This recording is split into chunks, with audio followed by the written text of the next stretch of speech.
የብሩኖ ፈርናንዴዝ የማንቸስተር ዩናይትድ ቆይታ በዚህ ዓመት የሚቋጭ ይመስላል። ትላንትና በወጣው ሰበር ዜና መሰረት ተጫዋቹ ከማንቸስተር ዩናይትድ ለመልቀቅ ከውሳኔ ላይ መድረሱ ነው የተዘገበው። ተጫዋቹ በማንቸስተር ዩናይትድ ደስተኛ አይደለም። ከዚህም በተጨማሪ በክለቡ ውስጥ የመቆየት ፍላጎቱ ተሟጦ አልቋል። እናም ከዚህ ውድድር ዓመት መጠናቀቅ በኋላ ከማንቸስተር ዩናይትድ ጋር ይለያያል የሚሉ ዘገባዎች ናቸው እየወጡ የሚገኙት። ተጫዋቹ ከማንቸስተር ዩናይትድ ለመልቀቅ የወሰነው ለምንድን ነው? በማንቸስተር ዩናይትድስ ደስተኛ ያላደረጉት ነገሮች ምንድናቸው? በዋነኝነት ተጫዋቹ ከማንቸስተር ዩናይትድ ለመልቀቅ እንዲወስን ያስገደዱት ሁለት ምክንያቶች ምንድናቸው? እነዚህንና ሌሎች ጉዳዮችን እስከ ቪዲዮ መጨረሻ ድረስ ከኛ ጋር አብራችሁ ከቆያችሁ የምንነግራችሁ ይሆናል። ሰላም ጤና ይስጥልን። የተወደዳችሁና የተከበራችሁ ውድ ቻናላችን ተከታታዮች እንዴት ናችሁልን? እግዚአብሔር ይመስገን እኔ በጣም ደህና ነኝ። የምትገኙት አራዳ ሜዳ ኦፊሻል የዩቲዩብ ገጻችን ላይ ነው። ለቻናሉ አዲስ ከሆናችሁና እንደዚህ አይነት ፕሮግራሞች ቶሎ ቶሎ እንዲደርሷችሁ የዩቲዩብ ገጹን ሰብስክራይብ በማድረግና የሮል ምልክቷን በመጫን የቻናላችን ቤተሰቦች እንድትሆኑ የአክብሮት ግብዣችን ነው። ቪዲዮውን ስትጀምሩት ደግሞ ዩቲዩብ ፕሮግራሙ ለሌሎች አዳዲስ ሰብስክራይበሮችና የእግር ኳስ ተመልካቾች እንዲያደርሰው የእናንተ በብዛት ላይክ ማድረግ ይጠቅመናል። ለእናንተ የ3 ሰከንድ ስራ ነው። እናም ፕሮግራሙ ስትጀምሩት ላይክ በማድረግ መጀመራችሁን አስታውሱ። የአራዳ ሜዳ ኮሜንታተር ተስፋ ወርቅ ልዑል ሰገድ አብሬያችሁ ቆይታ አደርጋለሁ። ፈጣሪ ፈቅዶ በዚህኛው ፕሮግራማችን ዛሬ ከእናንተ ጋር ተገናኝተናል። የብሩኖ ፈርናንዴዝን እና የማንቸስተር ዩናይትድን ጉዳይ በዚህኛው ፕሮግራማችን ላይ የምንመለከተው ይሆናል። እንግዲህ ስለ ብሩኖ ፈርናንዴዝ ዘንድሮ የተለያዩ መረጃዎችን ስንሰማ ቆይተናል። አሁን ደግሞ ትላንትና ሰበር ዜና በሚል በወጣው አንድ መረጃ መሰረት ተጫዋቹ ከማንቸስተር ዩናይትድ ለመልቀቅ ከውሳኔ ላይ እንደደረሰና ምናልባትም የተጫዋቹ ቆይታ ከዚህ ውድድር ዓመት በኋላ እንደሚጠናቀቅ ነው በርካቶች የተናገሩ የሚገኙት። እናም ይህ መረጃ ከወጣ በኋላ ብዙዎችን እያነጋገረ ነው የሚገኘው። ለምንድን ነው እንደዚህ አይነት ሀሳቦችን እየሰጠ የሚገኘው ወይም ለምንድነው ተጫዋቹ ከዚህ ክለብ ለመልቀቅ ከውሳኔ ላይ የደረሰው የሚሉ ዘገባዎች የወጡ ነው የሚገኙት። እንግዲህ ብሩኖ ፈርናንዴዝ ማንቸስተር ዩናይትድን ከተቀላቀለ በኋላ ለተጫዋቹ ሁለት አይነት አመለካከት ያላቸው ሰዎች አሉ። አንዳንዶቹ ተጫዋቹ ለማንቸስተር ዩናይትድ በጣም ጠቃሚ የሆነ ተጫዋች መሆኑን ያነሳሉ። ሌሎቹ ግን በሜዳ ላይ ከሚሰጠው አገልግሎት ይልቅ ተነጫናጭነቱን እንዲሁ ደግሞ ለክለቡ ካፕቴን መሆን የማይገባው ተጫዋች መሆኑን ሌሎች ጉዳዮችንም ያነሳሉ። በዚህ ዓመት ከጥቂት ሳምንታት በፊትም አንድ ቃለ መጠይቅ ወጥቶ ነበር እና ከሆነ አውትሌት ጋር በነበረው ቆይታ ላይ ብሩኖ ፈርናንዴዝም እንደተናገረው ማንቸስተር ዩናይትድ እሱን ለመልቀቅ ፍላጎት አሳይቶ እንደነበረ በተለይም ደግሞ ለገንዘብ ሲሉ ተጫዋቹን የመልቀቅ ፍላጎት አሳይተው እንደነበርና ሩበን አሞሪም ግን ተጫዋቹን ለማቆየት ከፍተኛ ጥረት አድርጎ በክለቡ እንዲቆይ እንዳደረገው ነው ብሩኖ ፈርናንዴዝ ሲናገር የነበረው እና ያ ነገር በጣም እንደጎዳው ያን ነገር ከእንደዚህ አይነት ሁኔታዎች ጋር ማየቱ የማንቸስተር ዩናይትድ አመራሮች ተጫዋቹን ለመሸጥ መወሰናቸው በጣም እንዳሳዘነውና ልቡን እንዳሰበረውም ጭምር ነበር የተናገረው። እሱ እንደውም ቃል በቃል ያለው ምንድነው ገንዘብ አሁን ቫልዩ ከሰውም በላይ ሆኗል፣ ከታማኝነትም በላይ ከፍተኛ ሆኗል እና አሁን የተረዳሁት የተገነዘብኩት ነገር ቢኖር ይህንን ነው የሚል አይነት ሀሳብ ነበረ ሲሰጥ የነበረው።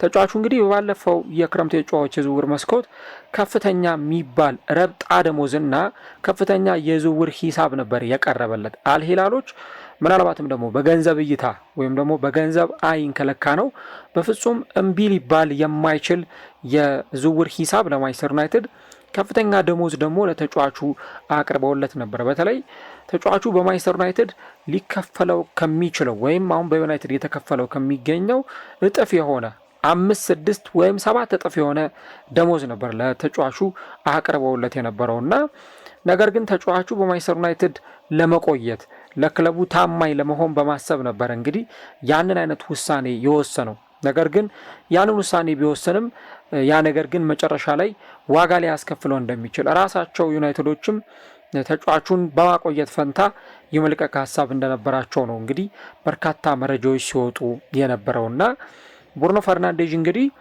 ምናልባት በጣም ምርጥ ተጫዋች በመሆኑ ምክንያት አውሮፓ ላይ በመቆየት ልክ እንደ ሌሎች የቡድን ጓደኞቹ የቻምፒየንስ ሊግ ዋንጫን ሌሎች ትልልቅ ዋንጫዎችን ማሸነፍ ይፈልጋል። ያን ነገር እናነሳለን። በአውሮፓ ውስጥ ቢያንስ በትንሹ 3 ወይም 4 ዓመት ጥራት ባለው ፉትቦል ሊጫወት ይችላል። ነገር ግን ደግሞ ያንን ነገር ለማድረግ በሞከረበት ጊዜ ከክለቡ የጠበቀው ሪስፖንስ የጠበቀውን ያህል አልነበረም እና ያ በጣም እንደጎዳው ነው ሲገለጽ የነበረው። እንግዲህ ይህንን ማንቸስተር ዩናይትድ በጣም የውጤት ቀውስ ውስጥ የሚገኘውን ወጣ ገባ ፐርፎርማንስ እያሳየ የሚገኘውን ማንቸስተር ዩናይትድ ያለ ብሩኖ ፈርናንዴዝ ደግሞ አስቡት ምን ሊመስል እንደሚችል እና ከብሩኖ ጋር እንደዚህ ከሆነ ጭራሽ ያለ ብሩኖ ደግሞ ምን ሊሆን እንደሚችል መገመት ብዙ የሚከብድ አይሆንም። ስለዚህ እነዚህ ነገሮች ነው የምንመለከተው። አሁን ታዲያ የሚወጡት ዘገባዎች የሚያሳዩት ተጫዋቹ በቃ የማንቸስተር ዩናይትድ ነገር በቅቶታል፣ ከዚህ በኋላ ከማንቸስተር ዩናይትድ ጋር የመቆየት ፍላጎት የለውም፣ ይሄ ውድድር ዓመት ካበቃ በኋላ ከማንቸስተር ዩናይትድ ጋር መለያየት ይፈልጋል የሚሉ መረጃዎች ናቸው በስፋት እየወጡ የሚገኙት። እና ለምንድን ነው ተጫዋቹ ከማንቸስተር ዩናይትድ ለመልቀቅ ፍላጎት ያሳየው ወይም በቃ የመጨረሻው ውሳኔ አመቱ ሲጠናቀቅ ከማንቸስተር ዩናይትድ ለመልቀቅ የወሰነው በምን ምክንያት ነው የሚሉ አይነት ጥያቄዎች ሊነሱ ይችላሉ በደጋፊዎችም እንዲሁም በእግር ኳስ ተመልካቾችም ዘንድም ቢሆን። በእርግጥ አንድ የሚነሳው ነገር የሩበን አሞሪም ከማንቸስተር ዩናይትድ መልቀቅ የተጫዋቹን ቀጣይ ቆይታ አፌክት ሊያደርገው እንደሚችል ወይ ደግሞ ቀጣይ ቆይታው ላይ ተጽዕኖ ሊያሳደር እንደሚችል እየተገለጸ ይገኛል። ምክንያቱም ቅድም እንዳነሳ ነው ተጫዋቹ በዩናይትድ እንዲቆይ ከፍተኛ ጥረት ያደረገው ተሰናባቹ አሰልጣኝ ሩበን አሞሪም ነው እንጂ ማንቸስተር ዩናይትድ ጥሩ ገንዘብ ቀርቦለታል። አይናቸውን በፍጹም የሚያሹበት ገንዘብ አይደለም የቀረበላቸው። ስለዚህ ተጫዋቹን በመጣበት አኳኋን መሸኘት ወይም ደግሞ ወደ ሳውዲ ሊግ ተጫዋቹን በመሸኘት ከተጫዋቹ ዝውውር ረብጣ ገንዘብ ማግኘት ያ ነበር የማንቸስተር ዩናይትዶች ሀሳብ የነበረው ማለት ነው። እንግዲህ አሁን ባሳለፍነው ሳምንት ማንቸስተር ዩናይትድ በኦልትራፎርድ ከብራይተን ጋር ተጫውቶ ነበር በኤፍኤ ካፕ እና 2-1 ተሸንፎ በኤፍኤ ካፕ ውድድር ላይ ያለው ቆይታ አብቅቷል ማለት ነው። እንግዲህ ዩናይትድ በ110 ዓመት ታሪክ ውስጥ ለመጀመሪያ ጊዜ በጣም ዝቅተኛ ጨዋታ የሚያደርግበት የውድድር ዘመን ቢኖር ይህ የውድድር ዓመት ነው። 40 ጨዋታ ብቻ ነው ማንቸስተር ዩናይትድ የሚያደርገው። ካራባኦ ካፕ 1 ጨዋታ አደረገ፣ በሱም ከውድድሩ ተሰናበተ። ኤፍኤ ካፕም 1 ጨዋታ አደረገ፣ በሱም እንደዚሁ ወዲያውኑ ከውድድሩ ተሰናበተ። ስለዚህ 38 የፕሪሚየር ሊግ ጨዋታዎችን ስንደምርበት 40 ጨዋታ ይሆናል ማለት ነው እና ይህ በክለቡ ታሪክ በጣም ዝቅተኛ የሚባለው የጨዋታ ቁጥር ነው ማለት ነው። እና ከዛ የኤፍኤ ካፕ ጨዋታ ሽንፈት በኋላ ተጫዋቹ በቃ ውሳኔ ላይ እንደደረሰ የመጨረሻው ብሬኪንግ ፖይንት ላይ እንደደረሰ እና ከዚህ በኋላ ከማንቸስተር ዩናይትድ ጋር የመቆየት ፍላጎቱ ተሟጦ እንዳለቀም ጭምር ነው በርካቶች እያነሱ የሚገኙት። በእርግጥ የሩበን አሞሪም መውጣት ሌሎች ተጫዋቾች የመጫወቻ እድልን በር ሊከፍትላቸው ይችላል። በውሰቱል በርካታ ተጫዋቾች በተለያዩ ክለቦች የተጫወቱ ይገኛሉ እነ ማርከስ ራሽፈርድን ጨምሮ። ስለዚህ እንዲህ አይነቶቹ ተጫዋቾች ወደዛ ክለብ ወደ ማንቸስተር ዩናይትድ ተመልሰው በመሄድ ሊጫወቱ የሚችሉበት እድል ሊኖር ይችላል። እንግዲህ እሱ ኮንዲሽን አለው ከሚመጣው ቋሚ አዲስ አሰልጣኝ ጋር ከሌሎች ነገሮች ጋር ይወሰናል። አሁን ካሪክ ነው ቡድኑን በአሰልጣኝነት በጊዜያዊነት የተረከበው፣ እሱም አንድ ራሱን የቻለ ጉዳይ ነው እና እንግዲህ አሁን ካሉት ነገሮች አንጻር ስንመለከተው የክለቡ ውጤት በእንዲህ አይነት መንገድ እየቀጠለ መሆኑ ተጫዋቹ እንዲህ አይነት ውሳኔዎችን እንዲወስን እንዳስገድደው ጭምር ነው እየተገለጸ የሚገኘው። ከዚህ በኋላ ከዚህ ክለብ ጋር የመቆየት ሀሳብ እንዳይኖረው በክለቡ ያለው ፕሮጀክት የሚታመንበት ሆኖ ሊቀጥል እንዳልቻለ እና በዛ ምክንያት ብሩኖ ፈርናንዴዝ ከማንቸስተር ዩናይትድ ለቆ የመውጣት ሀሳብ እንዳለው ጭምር ነው እነዚህ ዘገባዎች የሚያሳዩት። እና አንዱ ተጫዋቹ ከዚህ ክለብ እንዲለቅ ምክንያት የሚሆነው ነገር የክለቡ ውጤት ከጊዜ ወደ ጊዜ እያሽቆለቆለ የመምጣቱ ነገር ተጫዋቹ ከዚህ በኋላ በማንቸስተር ዩናይትድ ላይ እንዲቆርጥ እንዲወስን እንዳደረገው በርካቶች ያነሳሉ ማለት ነው። ስለዚህ ያ ነገር ከዚህ በኋላ ይስተካከላል አይስተካከልም፣ የዩናይትድ ቀጣይ ቆይታ እንዴት ባለ መንገድ ሊቀጥል ይችላል የሚለውን አብረን እንመለከቷለን። ግን ለተጫዋቹ የሚሰጠው ስሜት በቃ የሆነ ነገር ደጋግማችሁ አይታችሁት ከዛ በኋላ ግን ለውጥ አላመጣ ሲል በቃ ቁርጥ አድርጋችሁ እንደመወሰን ማለት ነው የብሩኖ ፈርናንዴዝም እንዲህ አይነቱ ውሳኔ ላይ መድረስ። ስለዚህ ከውጤቱ ጋር ተያይዞ ተጫዋቹ በጣም በዛ በቃ እንደደከመው ተስፋ እንደቆረጠ ጭምር ነው አንዳንድ የመረጃ ምንጮች የሚያነሱት ማለት ነው። ሌላው ከብሩኖ ፈርናንዴዝ ጋር ተያይዞ የሚነሳው ነገር ራሱን ከዚህ ክለብ ውጪ ማየት እንደሚፈልግ እንግዲህ ለአመታት በማንቸስተር ዩናይትድ ቤት ተጫውተው አሳልፏል።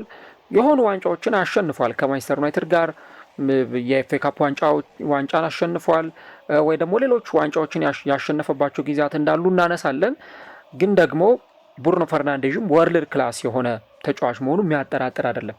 ከዚህ በፊትም የሆነ ፕሮግራም ላይ ተናግሬዋለሁ። ምናልባት ብሩኖ የሆነ ክለብ ተጫዋች ቢሆን ብላችሁ አስቡት። ወይ የሊቨርፑል ወይ የማንቸስተር ሲቲ ወይ የአርሰናል ወይ የቼልሲ ተጫዋች ቢሆን ብላችሁ አስቡት ምን አይነት የእግር ኳስ ኬሪየር ደግሞ ሊያሳልፍ እንደሚችል። ምናልባት በዋንጫዎች የተንበሸበሸ ጊዜያትን ሊያሳልፍ ይችላል፣ ወይ ደግሞ በዛም ረገድ በጣም ተጠቃሚ የሆነ ተጫዋች ሊሆን ይችላል እና ከዚህ ክለብ ሰርክል ራሱን ነፃ በማድረግ የሆነ ክለብ ውስጥ ደግሞ ራሱን ማግኘት ይፈልጋል እና በእነዚህ ሁለት ምክንያቶች በቃ ተጫዋቹ ከዚህ በኋላ በማንቸስተር ዩናይትድ ለመቆየት ያለው ፍላጎት ሙሉ ለሙሉ ተሟጦ እንዳለቀና ከዚህ ክለብ ለመውጣት ከውሳኔ ላይ መድረሱ ነው እንግዲህ የተገለጸ የሚገኘው። ምናልባት አይታወቅም እንግዲህ አሁን አዲስ የመጣው አሰልጣኝ ማይክል ካሪክ ተጫዋቹን አግባብቶት ወይ ደግሞ ለተጫዋቹ በደንብ የተሻለ ነገር ኦፈር አድርጎለት በክለቡ እንዲቆይ ሊያደርገው ይችላል። ግን ደግሞ ቀድሞም ቢሆን የተበጠሰ አይነት ነገር ያለው ይመስላል። ምክንያቱም ክለቡ ማንቸስተር ዩናይትድ አሁንም ቢሆን የተሻለ ገንዘብ ኦፈር ከተደረገለት የተሻለ ገንዘብ ከመጣለት ይህንን ተጫዋች ከመሸጥ ወደ ኋላ አይሉ ፍላጎቱም አላቸው። ሲጀመርም ተጫዋቹን የመሸኘት ፍላጎት አላቸው እና ይህን ነገር ደግሞ ከሌሎች ነገሮች ጋር ስትደማምሩት ከክለቡ ውጤት ማጣት ጋር እንዲሁ ደግሞ በክለቡ ደስተኛ ካለመሆኑ ጋር ስትጨማምሩት ተጫዋቹ ከዚህ ክለብ የመልቀቁን ነገር እርግጥ እንዲሆን የሚያደርጉት ነገሮች ይኖራሉ ማለት ነው እና ማንቸስተር ዩናይትድ እንግዲህ ዘንድሮ ወደ አውሮፓ መድረክ የመመለስ ግዴታ አለበት። ወደ አውሮፓ መድረክ ስል ደግሞ ስፔሻሊ ወደ አውሮፓ ቻምፒየንስ ሊግ ውድድር መመለስ ይኖርበታል። ይሄ በዩናይትድ ሰዎች በኩል እንደ ግዴታ የተቀመጠ ነገር ነው። ግን ያን ነገር ለማድረግ ማንቸስተር ዩናይትድ ምን ያክል ያንን ነገር ያሳካዋል ነው ትልቁ ጥያቄ የሚሆነው። ምናልባት የዩሮፓ ሊግ ተሳትፎ ሊያገኝ ይችላል ወይ የኮንፈረንስ ሊግ ተሳትፎ ሊያገኝ ይችላል። ግን ይሄ ደግሞ የማንቸስተር ዩናይትድን አመራሮች በፍጹም የሚያስደስት አይሆንም እና ቢቻል ዩናይትድ 4ኛ ወይም 5ኛ ደረጃን ይዞ አጠናቆ የቻምፒየንስ ሊግ ቦታን እንዲያገኝ ወይም የቻምፒየንስ ሊግን ስፖት እንዲያገኝም ጭምር ነው የሚጠበቀው። ግን አሁን ባለው የደረጃ ሰንጠረዥ ሩቅ አይደለም። 4ኛ ደረጃ ላይ ከተቀመጠው ሊቨርፑል የ3 ነጥብ ልዩነት ነው ያለው፣ ግን 7ኛ ደረጃ ላይ ተቀምጧል። ዩናይትድ መሰብሰብ የነበሩበትን ነጥቦች ሳይሰበስብ በመቅረቱ በተለይ በ3 ተከታታይ ጨዋታዎች በሊድስ ዩናይትድ፣ በበርንሌይ እንዲሁ ደግሞ በወልቭስ ማግኘት ከሚገባው 9 ነጥብ ዩናይትድ ያገኘው 3ቱን ብቻ ነው። 6 ነጥቦችን ድሮፕ አድርጎ ጥሏል። ቢያንስ ከነዚህ ከ6ቱ 4ቱን እንኳን ቢያገኝ በዚህ ሰዓት ማንቸስተር ዩናይትድ ደረጃው የበለጠ ከፍ ሊል የሚችልበት እድል ነበረ እና አሁን ግን ከማንቸስተር ዩናይትድ ኋላ ብሬንትፎርድ መጥቷል፣ ኒውካስል መጥቷል። አሁን ዩናይትድ 7ኛ ደረጃ ላይ ነው የተቀመጠው እና ከዚህ በኋላ የሚያከናውናቸው ጨዋታዎች በጣም ከባባዶች ሊሆኑ እንደሚችሉ ግልጽ ነው። ከማንቸስተር ሲቲ፣ ከአርሰናል፣ ከፉልሃም፣ ከቶተንሃም ጋር ማንቸስተር ዩናይትድ ጨዋታውን ያከናውናል እና ቶፕ 4 ለመግባት በጣም ስትራግሉ ከባድ ነው። ግን ያን ነገር ማድረግ የማይችል ከሆነ ደግሞ ሲዝኑን በማይሆን ሁኔታ ሊጠናቀቅ የሚችለው እና አመቱ ያለ ዋንጫ ሊጠናቀቅ እንደሚችል ሞር ላይክሊ ግልጽ ነው 98%። ምክንያቱም ከዚህ በኋላ ተአምር ካልተፈጠረ በስተቀረ ዩናይትድ ወደ ፕሪሚየር ሊጉ የዋንጫ አሸናፊነት ይመጣል ተብሎ አይጠበቅም። በዚህ ሲዝን አሁን እየተመለከት ነው የምንገኘው የ2025-26 የውድድር ዘመን ወደዚህ አይነት ቦታ ይመጣል ተብሎ አይጠበቅም። ሊያሸንፋቸው የሚችሉት ካራቦ ካፕና ኤፍ ኤ ካፕ ነበረ። ከነዛም በጊዜ ተሰናብቷል እና እነዚህ ነገሮች ብሩኖ ፈርናንዴዥን በነገሮቹ ተስፋ እንዲቆርጥና ከዚህ በኋላ ማንቸስተር ዩናይትድ ላይ ወስኖ ከክለቡ ለመልቀቅ የመጨረሻው ውሳኔ ላይ እንዲደርስ እንዳስገደዱትም ጭምር ነው የተገለጸ የሚገኘው ማለት ነው። የሳውዲ ክለቦች አሁንም በራቸው ክፍት ነው። የውድድር ዓመቱ ሲያበቃ ክረምት ላይ ለብሩኖ የተሻለ የዝውውር ገንዘብ ሊያቀርቡ ይችላሉና ያን ነገር መመልከታችን አይቀርም። እስቲ እናንተስ ምን ትላላችሁ ስለ ብሩኖ ፈርናንዴዥ?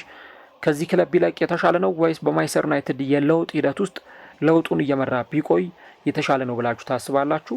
ኮሜንት ላይ የገባችሁ ሀሳቦቻችሁን ጻፉልኝ። ብሩኖ ፈርናንዴዥ ግን ምናልባት አዲስ ነገሮች ካልመጡ በስተቀረ በዚህ ክለብ የመቆየት ትግስቱ መጠናቀቁን ነው እንደ ጄሚ ጃክሰን ያሉ ሰዎች እንደነ ስካይ ስፖርት ያሉ ዘጋቢዎችም በተደጋጋሚ እየዘገቡ የሚገኙት። የውድድር ዓመቱ ካበቃ በኋላ ብሩኖ ፈርናንዴዥ ከማንቸስተር ዩናይትድ ጋር ይለያያል ወይ? እሱን ሲዝኑ ሲጠናቀቅ አብረን የምንመለከተው ጉዳይ ይሆናል።